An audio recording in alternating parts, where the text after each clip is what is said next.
விகடன் நேயர்களுக்கு வணக்கம். இன்று நம் சிறப்பு உரையாடல்ல ஆட்சியை கவிழ்க்க சதி, அறிவாலயத்தின் ஆபரேஷன் எஸ் அப்படிங்கிற விஷயங்கள் குறித்து தான் பேச போறோம். நம்ம கூட ஜூனியர் விகடனோட பொறுப்பாசிரியர் குமரகுருபரன் இருக்காரு. அவர்கிட்ட பல்வேறு விஷயங்கள் பேசலாம். வணக்கம். வணக்கம் சந்தேஷ். உருவாக்கும் மண் எஸ்என்எஸ், வெற்றியின் மண் எஸ்என்எஸ். SNS institutions Kovai. சமூக வலைதளங்கள் உள்ளிட்டு பல இடங்கள் பேசு பொருளா இருக்கு. அது என்ன ஆபரேஷன் எஸ் அப்படிங்கிற விஷயம். நீங்களே சொல்லிடுங்க, ஆபரேஷன் எஸ்னா என்னது? ஆபரேஷன் எஸ்னா ஆபரேஷன் ஸ்பீக்கர். ஓகே.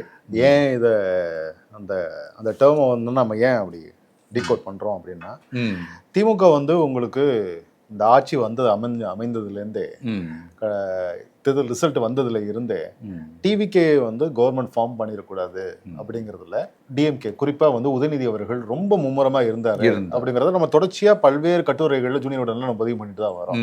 அந்த டயத்துல எடப்பாடி அவர்களோட பேசினதா இருக்கட்டும், அதிமுக ஆட்சி அமைக்கிறதுக்கு திமுக வெளியில இருந்து ஆதரவு தர்றது அப்படிங்கிற அந்த ஒரு புது ஐடியாவை வச்சு பிச் பண்ணி கொண்டு போனது. அதுல இப்ப வெடிச்சு வெளில வந்திருக்கு. மிதுன் நடுவில் இருந்தாரு அப்படின்னா பெருசா வெடிச்சு வெளில வந்திருக்குது. ஸோ இதெல்லாம் உதயநிதியோட ஐடியா தான். ஏன்னா ஒரு டிவிகே காலத்திலையும் ஆட்சி அமைஞ்சிடக்கூடாது, முதலமைச்சராக விஜய் அவர்கள் வந்துடக்கூடாது அப்படிங்கறதுல உதயநிதி ரொம்ப ஸ்ட்ராங்கா இருந்தார். அதுலதான் அவரு அந்த மாதிரியான ஐடியா எல்லாம் பண்ண ஆரம்பிச்சாரு. அதுக்கப்புறம் திருமாவளவன பொது வேட்பாளரா முதலமைச்சரா கொண்டு வர்றதற்கும் சில முயற்சிகள் மேற்கொண்டாரு. அதுவும் கைகூடல. அப்போ அவங்க எல்லாருடைய இதையும் தாண்டி அந்த தடைகள்லாம் தகர்த்தெறிஞ்சுதான் டிவிகே கவர்மெண்ட் ஃபார்ம் ஆச்சு. சிஎம் விஜய் இதுல ஒரே ஒரு கேள்வி, அதாவது திமுகவும் அதிமுகவும் தான் ஒரு களத்துல பயங்கரமான ஒரு நேரெதிர் எதிரிகள் அந்த மாதிரி கூட வச்சுக்கலாம். களத்துல, அரசியல் களத்துல இன்னும் சொல்ல போனா பிரச்சாரத்துல உதயநிதி ஸ்டாலினும் எடப்பாடி பழனிசாமியும் தான் மாறி மாறி கடுமையான விமர்சனங்களையுமே முன் வச்சாங்க. உதயநிதி ஸ்டாலின் அதிமுக கூட வரட்டும், ஆனா தாவேகா வரக்கூடாது, விஜய் முதல்வர் ஆகக்கூடாதுன்னு நினைச்சதற்கான காரணம் என்ன? காரணம் என்னன்னா, ஃபியூச்சர் த்ரெட் அவர் தானே. நீங்க அவர் வயதை ஒத்தவர்களை பாருங்க. அதிமுக யாரும் கிடையாது. அதுக்கு பிறகு மத்த எந்த கட்சியிலையுமே அண்ணாமலை இருக்காரு. அண்ணாமலையும் அப்ப அந்த காலகட்டத்துல அவர் பிஜேபியில ஓரங்கட்டப்பட்டு தான் இருந்தாரு. சோ அவருடைய டைம் லைன்ல அவர் தானே இருந்தாரு, டாப் மோஸ்ட்ல இருந்தாரு. புதுசா ஒரு ஃபோர்ஸ் எமர்ஜ் ஆகி வரும்பொழுது அது த்ரெட் தானே. அது அந்த ஃபோர்ஸ் ஒரு அரியணையை போய் அமர்ந்துருச்சு அப்படின்னா அதுக்கப்புறம் நம்மளால அந்த இடத்த போய் உட்கார முடியாதோ அப்படிங்கிற ஒரு அச்ச உணர்வு அவருக்கு ஏற்பட்டிருக்கலாம்.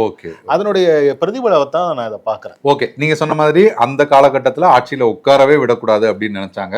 ஆனா ஆட்சியில அமர்ந்துட்டாங்க. விஜய் முதல்வர் ஆயிட்டாரு. ஒரு மாதம் கடந்துருச்சு. இப்போ ஏன்னா நம்பிக்கை வாக்கெடுப்பு அப்படிங்கிறது முடிஞ்சு 6 மாத காலம் அந்த ஆட்சிக்கான அந்த பாதுகாப்பு வளையம் வந்துருச்சு. ஆனா சபாநாயகர் நீங்க சொன்ன மாதிரி ஆபரேஷன் எஸ்னா ஸ்பீக்கரை டார்கெட் பண்றது அப்படின்னதான்.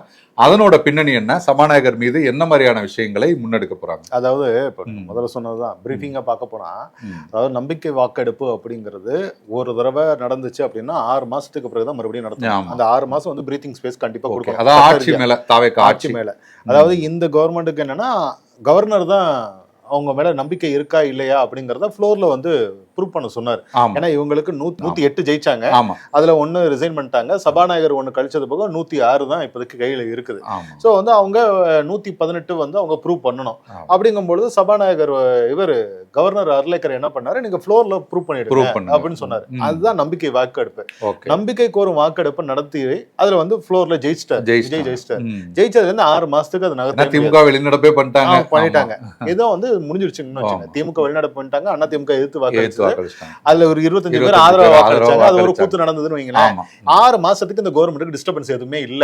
இப்படிதான் எல்லாருமே நினைச்சாங்க.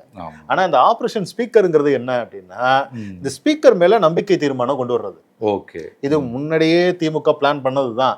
அந்த நேரத்துல திமுக தலைவர் ஸ்டாலின் அவர்கள் இதை செய்ய வேண்டாம், ஏன்னா நம்ம தொடர்ச்சியா அந்த கவர்மெண்ட்டை போட்டு அடிச்சுக்கிட்டு இருக்கிறோம் அப்படிங்கிற மாதிரி ஆயிடும். மக்கள் மேண்டேட் கொடுத்துருக்காங்க, அதனால நம்ம போய் டிஸ்டர்ப் பண்ணக்கூடாது, அவங்க ஆட்சி புரியட்டும். அவங்களே நிர்வாக கோளர்கள் 1000 கோளர்கள் வரும், அதுலயே அவங்க எக்ஸ்போஸ் ஆயிருவாங்க, மக்கள் புரிஞ்சுக்குவாங்க, செஞ்ச தவிர மக்கள் புரிஞ்சுக்குவாங்க அப்படின்னு அவர் நினைச்சிட்டு இந்த ஆட்சியா நாங்க எதுவும் டிஸ்டர்ப் பண்ண போறது இல்லை அப்படின்னு அவரே ஓப்பன் ஸ்டேட்மெண்ட் எல்லாம் கொடுத்தாங்க. அதன் பிறகு அந்த பிளான் அப்படியே ஸ்டாப் ஆயிடுச்சு. இப்ப ஏன் ஆபரேஷன் ஸ்பீக்கர் அப்படிங்கறத கையில எடுத்திருக்காரு அப்படின்னா, அதிமுக தான். இப்ப அதிமுக டிவிக்கே செதிலா உடைச்சுக்கிட்டு இருக்கு. பேட்சா சேர்ந்துகிட்டு ஆமா, இருக்காங்க. ஆமா, சனிக்கிழமை ஆமா. சனிக்கிழமை நீங்க ஒவ்வொரு சனிக்கிழமையும் நீங்க சொல்ற மாதிரி ஒவ்வொரு சனிக்கிழமையும் பனையூர்ல போயிட்டு சேர்றவங்களோட எண்ணிக்கை அதிகரிச்சுட்டே இருக்கு. இப்ப வர 22 தேதி அவரோட பிறந்தநாள், ஆமா. சிஎமோட பிறந்தநாள் வருது. ம். அன்னைக்கு ஒரு பெரிய கும்பலே வந்து சேர்றதுக்கு தயாராகிறாங்க. சோ அதிமுக முன்னாள் அமைச்சர்கள், சிட்டிங் எம்எல்ஏக்கள் இவங்க எல்லாருமே வரும்பொழுது என்ன ஆகுது அப்படின்னா அதிமுக மொத்தமாவே கலகலத்து போகுது. ஆமா. இப்ப பாத்தீங்க அப்படின்னா அந்த கட்சியை மட்டும் தான் டார்கெட் பண்ணிருக்காங்க இப்ப வரைக்கும். அடுத்ததாக திமுக கிட்ட தான் வருவாங்க. நேரா நம்ம கிட்ட வந்து நம்மளுடைய ஏற்கனவே வந்து பாத்தீங்கன்னா சுமார் 100 ஒன்றிய செயலாளர்கள் திமுக இருந்து டிவிகே போய் சேர்ந்துட்டாங்க. அது வெளியே தெரியல. ஆமா. சோ வந்து இதுக்கு மேல வந்து நிறைய பேர் போய் சேரும் பொழுது அதிமுகவுக்கு என்ன நிலைமை ஏற்பட்டுச்சோ அது நமக்கு ஏற்படும். இன்னொரு 3 மாசம் தான் நமக்கு பிரீத்திங் ஸ்பேஸ். அதுக்குள்ள நம்ம ஏதாவது சுதாரிச்சு இந்த கவர்மெண்ட்டை நம்ம கவிழ்க்கணும்.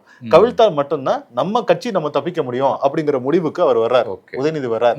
இந்த விஷயங்கள் நீங்க சொல்லிட்டீங்க. அந்த நம்பிக்கை வாக்கெடுப்பு கோர்ற நேரத்துல அது சார்ந்த என்னென்ன திட்டங்கள் வந்து திமுக தரப்புல, குறிப்பா உதயநிதி ஸ்டாலின் தரப்புல வச்சிருக்காங்க? ரைட். அது என்னன்னா, இந்திய அரசியலமைப்பு சட்ட விதி 179 ஸ்பீக்கர் வந்து ரிமூவ் பண்றதுக்கு உண்டான விவகாரங்கள்ல அது சொல்லுது. ஆமா. ரைட்டுங்களா? ஸோ அதன்படி வந்து பாத்தீங்க அப்படின்னாக்கா எம்எல்ஏக்கள் வந்து 14 நாட்கள் முன்னாடி நோட்டீஸ் பீரியட் இருக்கு அதுக்கு. இப்போ ஏற்கனவே அப்பாவு மேல கொண்டு வந்தாங்க அதிமுக கொண்டு வந்தாங்க, டிஎம்கே கவர்மெண்ட்ல கொண்டு வந்தாங்க. அதே மாடல் தான் அது. கொண்டு 14 நாள் நோட்டீஸ் பீரியடுக்கு அப்புறம் வந்து சபாநாயகர் அதை எடுத்துட்டு அதை விவாதிக்கப்படணும்.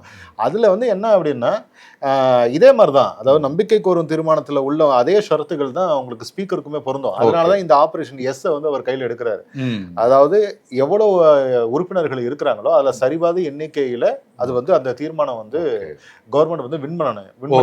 அதாவது இப்ப பாத்தீங்க அப்படின்னா அசப்னா இப்ப வரைக்கும் விஜயபாஸ்கரும் 228 பேர் தான் இருக்கிறாங்க. இப்ப 228ல உங்களுக்கு வந்து சரிபாதி எண்ணிக்கை 115 பேர் வருது. இப்ப 115 எம்எல்ஏக்களுடைய ஆதரவை பெற்றால் மட்டுமே அவர் வந்து அந்த ஸ்பீக்கரை வந்து ஜெயிப்பார். ஜேசிடி பிரபாகர் வந்து ஸ்பீக்கரா தொடருவார். ஆனா இப்பவே நீங்க பாத்தீங்கன்னா தாவேகா பிளஸ் கூட்டணி கட்சிகள் ஆதரவு எல்லாமே சேர்த்தோம்னா கூட 119 கிட்ட வந்துடுது. அதாவது நீங்க சொல்ற 115 விட அதிகமாவே வந்துடுதுல. அப்ப அதை குறைக்கிறதுக்கு ஏதாவது திட்டங்கள் வச்சு அதான் டிவில இருந்து ஆள் தூக்குறாங்க. டிவில இருந்து ஆள் தூக்குறாங்கல்ல, அதுதானே அந்த ஆபரேஷன் எஸோட சூட்சமுமே. ஓகே. அதாவது கூட்டணி கட்சியில இருந்து பிரிக்க முடியாது. காங்கிரஸ்ல 5 பேரு, கம்யூனிஸ்டுகள், விசிகா, எல்லாமே சேர்த்து 2 ஆகி போச்சுங்க. எஸ் காமராஜ் ஒருத்தர் இருக்காரு. இது எல்லாமே சேர்த்து 120 வருது. இப்ப இதுல வந்து கூட்டணி கட்சிகளை ஒதுக்கி தள்ளிடுங்க. மீதி இருக்கிற டிவிகேவோட மெம்பர்ஸே இருப்பாங்கல்ல, அங்கதான் 10 பிரச்சனை வெடிச்சு ஓடுது. இப்ப கூட 10 எம்எல்ஏக்கள் போர்க்கொடி உயர்த்திருக்காங்க தகவல் எல்லாம் வருது. அதுக்கும் இதுக்கும் தொடர்பு இருக்கா? அதுக்கும் அவங்க வந்து மாவட்ட செயலர் போஸ்ட் கேட்கறாங்க. அவங்களுக்குள்ள உள்ள கிரீவன்ஸ் அதிகமா இருக்கும். ஒவ்வொருத்தரும் வந்து நான் அங்க விஎம்ஐ ஆட்கள்ல இருந்து விஜய் மக்கள் இயக்கத்துல இருந்தே நான் இங்க தொடர்ச்சியா இருக்கிறேன், நேத்து வந்து அவங்களுக்கு எல்லாம் மந்திரி பதவி கொடுக்குறீங்க அப்படின்னு ஒரு 10 பேர் போர்க்கொடி உயர்த்துறாங்க. கண்டிப்பா அதை வந்து நான் இங்க போஸ்ட் ஓட்டினேன், அவ்வளவு செலவு பண்ணேன், என்ன கைவிட்டுட்டீங்க அப்படின்றாங்க. சோ இதெல்லாம் வந்து உங்களுக்கு இதாகும்ல. இப்ப இங்கேயே எடுத்துக்கங்களேன், நம்ம ரஞ்சித் குமார்னு ஒருத்தர், காஞ்சிபுரம் ரஞ்சித் குமார் எங்க இருந்தாரு? அவரு 10 நாளைக்கு முன்னாடி தான் கட்சி தொடங்கினாரு, கட்சியை கலைச்சாரு. நேரம் அங்க போச்சு பண்ருட்டில இருந்து நேரம் இங்க வந்தாரு. இங்க வந்து சீட்டு வாங்கினாரு, காஞ்சிபுரத்துல நின்னாரு, ஜெயிச்சாரு. இன்னைக்கு வனத்துறை மந்திரி ஆயிட்டாரு, அமைச்சர் ஆயிட்டாரு. அப்போ அங்க காஞ்சிபுரத்திலேயே போஸ்ட் ஒட்டிக்கிட்டே இருந்திருப்பாப்ல ஒருத்தர். அவங்களாம் வந்து என்ன செய்வாங்க? அப்ப அவங்களுக்குலாம் ஒரு கோபம் வரும்ல. இந்த மாதிரி கோபத்துல ஆற்றாமையில இருக்கிற நபர்கள்ட்ட தான் திமுக சைட்ல இருந்து அப்ரோச் பண்ண நம்ம தோல் சொல்றாங்க. குறிப்பா சொல்ல போனா முன்னாள் அமைச்சர் அனிதா ராதாகிருஷ்ணன், செந்தில் பாலாஜி, இவங்கெல்லாம் வந்து இதுக்குண்டான வேலைகள்ல ஈடுபடுறாங்க. டிவிகேல ஒரு சுப்பிரமணியன் கூட, அதாவது டிவிகேல ஒரு 15 எம்எல்ஏக்களை அவங்க டார்கெட் பண்ணி பேச்சுவார்த்தை நடத்திக்கிட்டு இருக்கிறதா தகவல் வருது. இப்போ நீங்க சொல்ற மாதிரி 119 வைங்க, ஏன்னா எஸ் காமராஜ் விட்டுருங்க. ஏன்னா எஸ் காமராஜுமே வந்து அமைச்சர் பதவி எதிர்பார்த்தாரு. லாஸ்ட் மினிட்ல அவருக்கு தரல. இப்ப வரைக்குமே குடுப்பாங்களான்னு அவரு நம்பிக்கிட்டு இருக்கிறாரு. அவருக்கும் அது கிடைக்கல அப்படின்னா அவரும் ஒரு முடிவு எடுக்கலாம். சோ இந்த மாதிரியான நபர்கள் அவங்கள வந்து பிடிச்சி, குறிப்பா அந்த கழக நிர்வாகி, இந்த கழக நிர்வாகி தான் நம்ம அந்த வேட்பாளர் இதுலயே அறிவிப்புலயே வந்து பாத்தீங்க அப்படின்னா இந்த கட்சியில வந்து என்ன பொறுப்புல இருக்காங்க, கழகத்தினுடைய மாணவர் அணி இணை செயலாளர், ஒரு கழக துறை பொதுச்செயலாளர், இது மாதிரி ஒரு இது சொல்லி பேசுவாங்க. அதாவது தொடர்ச்சியா அமைப்புல இருந்து கட்சியில தொடர்ச்சியா இருந்தவங்க அந்த பொறுப்பே சொல்லி பேசிடுறாரு. புதுசா திடீர் வேட்பாளர் இந்த ரெட்டியார்பட்டி நாராயணன், ஆர் எஸ் முருகன், இந்த மாதிரி ரஞ்சித் குமார் புதுசா வர்றாங்க பாத்தீங்களா, அவங்க எல்லாம் கழக நிர்வாகி, தூசி மோகன் இவங்க எல்லாம் கழக நிர்வாகி. அப்ப இந்த மாதிரி கழக நிர்வாகிகளை தான் திமுக டார்கெட் பண்ணி அதுல இருந்து ஒரு 15 பேரை தூக்குது. ஏன்னா நீங்க விஎம்எல் இருந்து ஆட்களை கை வைக்க முடியாது. ஆனா விஜயோட விசுவாசியா இருப்பான். ஆமா, அதனால வந்து ஆர்எஸ் முருகனும் ரெட்டியார்பட்டி நாராயணன் திமுக கூட பேசிட்டு இருக்காங்க நான் சொல்ல வரல. கரெக்ட். அந்த மாதிரி கழக நிர்வாகிகளை டார்கெட் பண்ணி திமுக வேலை பார்க்குது. அவங்கள வச்சுக்கிட்டு ஒரு 15 பேரை வந்து தாவேகா கவர்மெண்ட்டுக்கு எதிராக, அதாவது இந்த ஸ்பீக்கர் எலெக்ஷன்ல சபாநாயகர் மேல நம்பிக்கை கோரும் தீர்மானம் கொண்டு வரப்படும் பொழுது அவங்க வந்து ஸ்பீக்கருக்கு எதிராக வாக்களிப்பாங்க. இது மாதிரி ஒரு பிளான்ல இருக்கிறாங்க அப்படிங்கறத இந்த ஆபரேஷன் எஸ்ல நம்ம சொல்றோம். ஓகே, இப்ப இதுல ஒரு கேள்வி எழுது, அதாவது சபாநாயகர் இதன் மூலமா ஒருவேளை இப்ப அவர் வெற்றி பெறுவார் அப்படிங்கிறத வச்சுக்குவோம். ஒரு பக்கம் வந்து பெரும்பான்மை கிடைச்சிரும் அவருக்கு வாக்குகள். ஒருவேளை இல்லைன்னா என்ன மாதிரியான சூழல் உருவாகும்? இல்லைன்னா சட்ட ரீதியாக ஆட்சி கலையாது. அதாவது நம்பிக்கை கோரும் தீர்மானம் வேற, சபாநாயகர் மேல இருக்கக்கூடிய தீர்மானம். எந்த சட்ட விதிமுறைகள்லயுமே ஸ்பீக்கர் எலெக்ஷன்ல அவர் கவர்மெண்ட் தோத்து போச்சு அப்படின்னாக்க கவர்மெண்டே முதல்ல டிசால்வ் பண்ணுங்கிறதெல்லாம் எங்கேயுமே கிடையாது. அவருக்கு பதிலா இன்னொரு ஸ்பீக்கர் எலெக்ட் ஆக போறாரு, அவ்வளவுதான் வித்தியாசமே தவிர ஒன்னும் பெருசா வரப்படல. ஆனா என்னன்னா தார்மீக ரீதியான ஒரு பொறுப்பு இருக்க வேண்டியிருக்கும். உங்களுக்கு சட்டமன்றத்திலே மெஜாரிட்டி இல்லாத ஒரு கவர்மெண்டா அது பார்க்கப்படும். அப்படிங்கும் பொழுது ஆட்டோமேட்டிக்கா முதலமைச்சர் அந்த இதுக்கு பொறுப்பேற்று அவர் வந்து பதவி விலகணும். இது வந்து எதிர்கட்சிகள் ஸ்ட்ரெஸ் பண்ணி சொல்லுவாங்க. இப்போ நாளைக்கே வந்து டிவிகேல ஒரு 15 பேர் மாத்தி ஓட்டு போடுறாங்கன்னு வச்சுங்களேன், கண்டிப்பா திமுக வந்து நாங்க தான் ஓட்டு போட்ட வச்சோம்னு சொல்ல போறது கிடையாது. ஆட்டோமேட்டிக்கா சொல்லுவாங்க, ஏங்க உங்க கட்சி எம்எல்ஏ மாத்தி அவங்களுக்கே அதிருப்தி இருக்கு, சபாநாயகர் உங்க கவர்மெண்ட் மேலே உங்களுக்கு அவங்க ஆளுங்களுக்கு அதிருப்தி இருக்குங்க அப்படின்னு அவங்க சொல்லிட்டு போயிட்டே இருப்பாங்க. அப்போ அந்த அதிருப்தியோட எப்படி கவர்மெண்ட் பண்ணுவீங்கங்குவாங்க. முதலீடுகள் வராது முதல்ல. பெரிய அளவுல முதலீடுகள் வராது, பெரிய குழப்பங்கள் வரும், நிர்வாக குழப்பங்கள் வரும். அரசு அதிகாரிகள் அமைச்சர்கள் சொல்றதை கேட்கலாமா வேண்டாமான்னு டவுட் வரும். ஏன்னா உங்களுக்கு ஃப்ளோர்ல வந்து உங்களுக்கு மெஜாரிட்டி இல்ல அப்படின்னு தெரிஞ்சதுக்கு பிறகு அதிகாரிகள் உங்கள்ட்ட ஒத்துழைக்கிற மறுப்பாங்க. இந்த மாதிரியான நிர்வாக சிக்கல்களை போய் மாட்டிக்கும் கவர்மெண்ட். இதைத்தான் திமுக சைட்ல இருந்து புஷ் பண்றதா நமக்கு தகவல் வரும். ஓகே, இதுல இன்னொரு கேள்வியுமே எனக்கு எழுது, அதாவது எம்எல்ஏ ஆனவங்களையே அவங்க கழக நிர்வாகிகளா இருக்கட்டும் இல்ல விஜய் மக்கள் இயக்கத்துல இருந்து வந்தவங்களா இருக்கட்டும், அவங்களையே முயற்சி பண்ணும்போது திமுக அவங்களோட ஏற்கனவே கூட்டணி சகாக்களா இருந்த விசிகா, கம்யூனிஸ்டுகள், ஐஎம்எல் போன்றவர்களை கூட அவங்க வந்து இதுக்கான முயற்சிகளுமே பண்ணலாம்ல, அதுக்கான வாய்ப்புகளும் இருக்குல்ல. ஒருவேளை அப்படி நடந்தா அவங்களோட முடிவா என்ன இருக்கு? விசிகா முடிவா, இடதுசாரிகளோட முடிவா? அதாவது விடுதலை சிறுத்தைகள் கட்சி ஒருபோதும் இந்த அலையன்ஸ் விட்டு போறது இல்ல அப்படிங்கிற அந்த மைண்ட் செட்ல இருக்கிற மாதிரி தான் நம்ம தகவல். ஏன்னா நீங்க வந்து பாத்தீங்கன்னா முக்கியமான அரசு பதவிகள் எல்லாமே திருமாவளவனை யாரை கை காட்டுறாங்களோ அங்க போட்டுறாங்க. இதெல்லாம் திமுக கவர்மெண்ட் நடக்கலைங்களா? இப்போ சூப்பரிண்டென்டென்ட் இன்ஜினியர், சீஃப் இன்ஜினியர் இந்த மாதிரியான போஸ்ட் எல்லாத்துலயுமே அவர் சொல்ற ஆட்களுக்கு போறாங்க. டெய்லி வன்னியரசு அவர்கள் அமைச்சர் வன்னியரசோட அலுவலக அறையை போய் பாருங்க, நாமக்கல் கவிஞர் மாளிகையில டெய்லி 11 மணி வரைக்கும் கூட்டம் நிக்குது. டெய்லி வந்து ஒரு 10 பேர் மனுக்கள் வர்றாங்க. அதிகாரத்தை வந்து இப்பதான் விடுதலை சிறுத்தைகள் கட்சி முதல் முறையை அடையறாங்க. அமைச்சரவைக்குள்ள போய் உட்கார்றாங்க. கவர்மெண்ட்டுக்குள்ள என்ன நடக்குதுங்கிறத இப்பதான் விடுதலை சிறுத்தைகள் நேரடியா பார்க்குது. சோ அந்த மாதிரி ஒரு இடத்த விசிகாவும் சரி ஐயுஎம்எலும் சரி விட்டு கொடுக்க மாட்டாங்க. அதனால அப்படி ஒரு முயற்சிக்கு போக மாட்டாங்க. கம்யூனிஸ்டுகளுமே நமக்கு கொடுத்த தோழர்கள் நம்மகிட்ட பேசின போது இல்ல நாங்க ஒருபோதும் விட்டுட்டு போக மாட்டோம், அவங்க கொள்கை ரீதியா அவங்க நமக்கு முரணா போகும்பொழுது நம்ம வந்து எதிர்த்து கேள்வி கேட்போமே தவிர விட்டுட்டு போறது இல்லை அப்படிங்கிற முடிவை அவங்க சொல்லியிருக்கிறாங்க. அதனாலதான் வந்து திமுக ஆபரேஷன் வந்து இந்த கூட்டணி கட்சிகள் பக்கம் வண்டி திருப்பவே இல்லை, கழக நிர்வாகிகளை நோக்கி தான் வண்டி திருப்பது. பண்ணா கூட உங்களுக்கு காங்கிரஸ்குள்ள இருந்து தான் அவங்க ஏதாவது கேம் ஆட முடியும். காங்கிரஸ்ல இருக்கக்கூடிய 5 எம்எல்ஏக்களுமே டிவிகே கவர்மெண்ட்ல ரொம்ப ஸ்ட்ராங்கா இருக்கு. காங்கிரஸ் ரொம்பவே ஸ்ட்ராங்கா இருக்காங்க. ஏன்னா இதுக்கு அடுத்து உள்ளாட்சி எலெக்ஷன் வருது. உள்ளாட்சி எலெக்ஷன்ல 7 மேயர் பதவியில அவங்க எதிர்பார்க்கறாங்க. சோ அப்படி இருக்கும் பொழுது இந்த அலையன்ஸை வந்து உடைச்சிட்டு போறதுக்கு யாரும் அங்க தயாராக இல்ல. சோ இங்க இருக்க கழக நிர்வாகிகள், அதிருப்தியில் இருக்கக்கூடிய டிவிகே எம்எல்ஏஸ் யாராரு அப்படிங்கறத ஐடென்டிஃபை பண்ணி அவங்களுக்கு செதில் பாலாஜி, அனிதா ராதாகிருஷ்ணன், மாசு இந்த மாதிரி நபர்களை வந்து உள்ள வச்சு பேசி அதுல இருந்து ஏதாவது ஒரு 15-20 பேரை பிடிச்சு இந்த கவர்மெண்ட்டுக்கு ஸ்பீக்கரோட எலெக்ஷன் கொண்டு வந்து அதுக்கு ஆப்போசிட்டா ஓட்டுப்பட வச்சு கவர்மெண்ட்டுக்கு ஒரு நெருக்கடியை கொடுக்கலாமா அப்படிங்கிறது தான் இந்த ஆபரேஷன் எஸ்ல உதயநிதி அவர்கள் வீகம் வகுத்து செயல்படுறாங்க. ஓகே, இறுதியா ஒரு கேள்வி, அதாவது இந்த மாதிரியான முயற்சிகள் நடக்குது அப்படின்னா கண்டிப்பா ஏதோ ஒரு வகையில இது ஒரு அரசுக்கு, அதாவது தாவேகா சார்பினருக்கு வந்து கண்டிப்பா விஷயங்கள் வந்து போய் சேர்ந்துருக்கும். போய் சேர்ந்துருச்சா அவங்க வந்து இப்படி ஒரு சூழல் வந்தா அதை எப்படி எதிர்கொள்றது அப்படிங்கிறதுக்கு தயாராயிட்டாங்களா? அவங்க தரப்பு இதை வந்து எப்படி பார்க்குது? ரைட். அவங்களுக்கு தகவல் போய் சேர்ந்து கிட்டத்தட்ட ஒரு 3-4 நாளுக்கு மேல இருக்கும். இன்டெலிஜென்ஸ் வந்து முழுக்க அவங்களுக்கு ரிப்போர்ட் எடுத்து கொடுத்துட்டாங்க. இன்னும் சொல்ல போனா இந்த பயிற்சி பாசறை அப்படின்னு சொல்லிட்டு ஒண்ணு வச்சாங்க பாத்தீங்களா, இதுல 2 காரணம் இருக்கு. ஒண்ணு வந்து உண்மையிலே பயிற்சி பாசறை தான். ஏன்னா முதல் முறையா அவங்க எல்லாம் நிறைய பேர் இருக்காங்க, நிறைய பேருக்கு அமைச்சர்களுக்கு நடைமுறைகள் தெரியல. அவங்க வந்து மானிய கோரிக்கை விவாதத்துல வந்து அவங்க பதிலளிக்க போது அது எப்படி பதிலளிக்கணுங்கிறதுல அவங்களுக்கு பிராக்டிஸ் எல்லாம் தேவைப்படுது அப்படிங்கிறது ஒரு விஷயம் பார்க்கப்பட்டாலுமே அரசியல் ரீதியாக இவங்க எல்லாம் ஒத்துமையா ஒரே கட்சிக்குள்ள ஒரே குடையின்குள்ள தான் இருக்காங்கிறது வெளி உலகத்துக்கும் காட்டணும், கட்சிக்குள்ளேயும் காட்டணும். எல்லாம் ஒன்னாதான் இருக்கிறோம் அப்படிங்கறது கட்சிக்குள்ளேயும் காட்ட வேண்டிய ஒரு சிச்சுவேஷன்ல கவர்மெண்ட் இருக்கு. அதனாலதான் இந்த முகாம்லாம் நடத்தப்படுறதா நமக்கு தகவல் சொல்றாங்க. சோ இது ஆல்ரெடி வந்து கவர்மெண்ட்டுக்கு தெரியுது. யாராருக்கிட்ட பேசுறாங்கன்னு உட்பட உளவுத்துறைகள் வந்து கண்காணிச்சுட்டு இருக்கதா. எந்த எம்எல்ஏ கிட்ட பேசுறாங்க, எந்த கழக நிர்வாகிகிட்ட பேசுறாங்க, நிச்சயமா கொங்கு ரீஜியன்ல ஒருத்தட்ட பேசுறாங்க, தென் தமிழகத்துல ஒரு 2 பேர்ட்ட பேசிட்டு இருக்கதா சொல்றாங்க. இதெல்லாம் வந்து அவங்க பாத்துக்கிட்டு இருக்காங்க. குறிப்பா வந்து பாத்தீங்க அப்படின்னா புதுக்கோட்டை, திருச்சி, இந்த கரூர் இந்த ரீஜியன்ல இருக்கிற மைய தமிழ்நாட்டுலதான் ஒரு லம்பா ஏதாவது பண்ண முடியுமா அப்படிங்கறத பாக்குறாங்க. ஏன்னா வட தமிழ்நாட்டுல அவங்களால உடைக்க முடியல.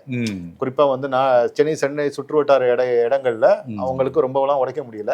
சோ வந்து அந்த ஒரு பெரிய அட்டாச்மெண்ட் இருக்கு. ஏன்னா இங்கதான் நிறைய அமைச்சர்கள் இருக்காங்க, தலைமையகம் இருக்கு, அவங்களுக்கு வந்து ஏதோ ஒரு வகையில அந்த தொடர்பு அப்படிங்கிறது இருக்கு. கொஞ்சம் டிவியேட் ஆகி வெளியே போயிட்டீங்கன்னா ஒண்ணுமே இல்ல.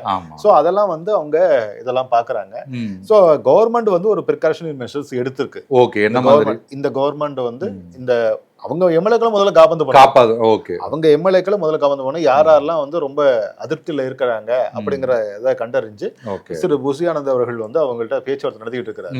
எப்பா நீ திமுக பேசுறியாமே அப்படிலாம் இல்ல, என்ன மன வருத்தம் இருந்தாலும் பாத்துக்கலாம் விடுங்க அப்படிங்கிறாரு. பாத்துக்கலாங்கிறாரு அவரு.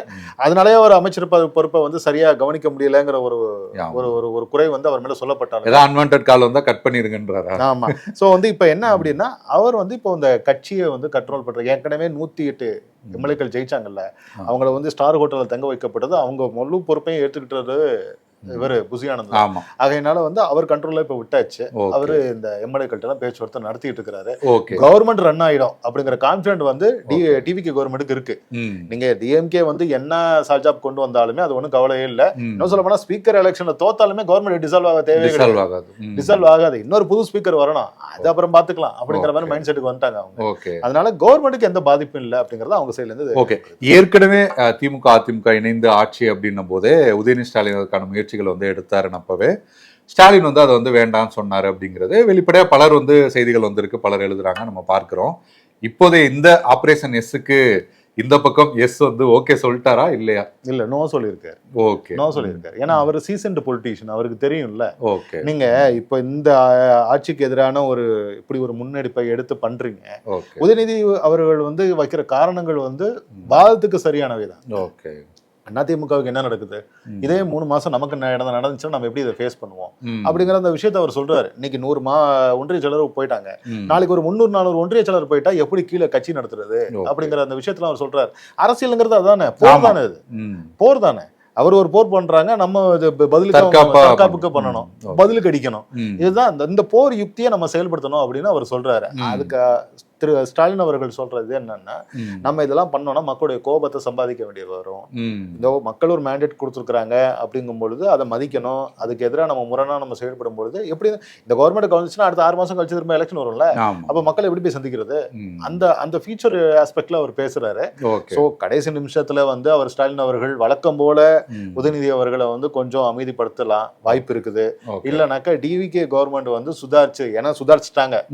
ஏன்னா நம்ம கவர் ஸ்டோரி வந்துருச்சு, நமக்கும் போன் வருது. சோ வந்து டிவிகே கவர்மெண்ட் ஆல்ரெடி சுதாரிச்சுட்டு அவங்க யாராட்டெல்லாம் பேசினாங்க அப்படிங்கறத ஐடென்டிஃபை பண்ணி அங்க காம்ப்ரமைஸ் பண்ணலாம்.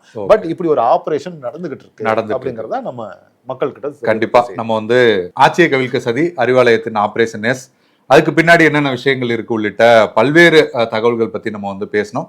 மற்றும் ஒரு நிகழ்ச்சியில சந்திக்கிறோம். நன்றி, வணக்கம். வெற்றியாளரை விதைக்கும் மண் எஸ்என்எஸ், வெற்றியாளரை உருவாக்கும் மண் எஸ்என்எஸ், வெற்றியின் மண் எஸ்என்எஸ், எஸ்என்எஸ் இன்ஸ்டிடியூஷன்ஸ், கோவை.